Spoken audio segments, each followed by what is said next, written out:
Well, Senator Steve Daines here, and a big thank you to my friend, Senate Western Caucus Chairman Lummis and House Western Caucus Chairman Newhouse for allowing me to say a few words. As a former chairman and proud member today, I'm so very thankful for the opportunity to recognize the 30th anniversary of the Western Caucus. You know, when I meet with folks back home, I always tell them I'm working to bring Montana common sense to D.C., and that's exactly what the Western Caucus does. I'm grateful to be in this fight with you, to bring some good old Western wisdom to Washington, and we know how bad we need it here.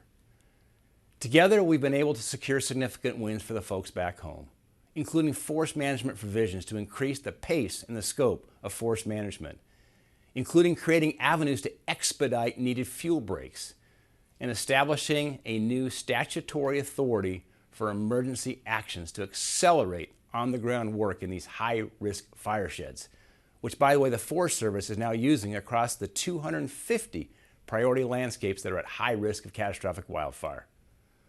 We were able to pass the wildfire funding fix to stop fire borrowing, enabling the Forest Service to keep funding our forest management and fire suppression separate.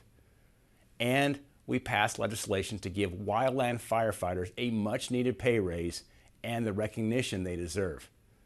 By the way, this issue is before us again as the funding for that pay raise runs out at the end of this fiscal year, but we're working to pass a permanent pay raise.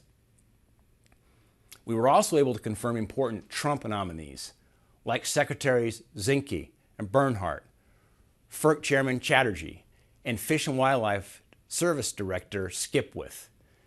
And we passed landmark energy investments to support for American energy innovation and good-paying energy jobs, as well as invest in our parks and our public lands.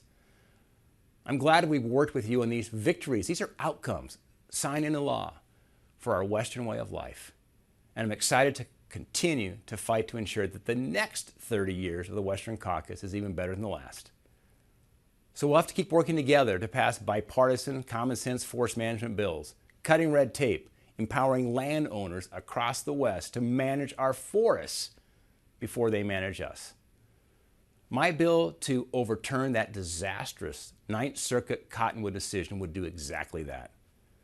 We must also continue to push back on the radical and reckless anti-traditional energy agenda coming right out of the Biden White House, these radical green groups, as well as these unelected DC and dangerous bureaucrats. Because a nation that cannot fuel itself is not secure. And that's why we need to protect Western energy jobs and work toward an all of the above, truly all of the above energy portfolio, expanding the portfolio to keep the lights on year-round, even when the sun doesn't shine and the wind's not blowing. As the grandfather of 5, believe it or not, soon to be 6, I think about the future of my state and our nation often. I'm grateful to be in this fight with you to protect our Western way of life for future generations.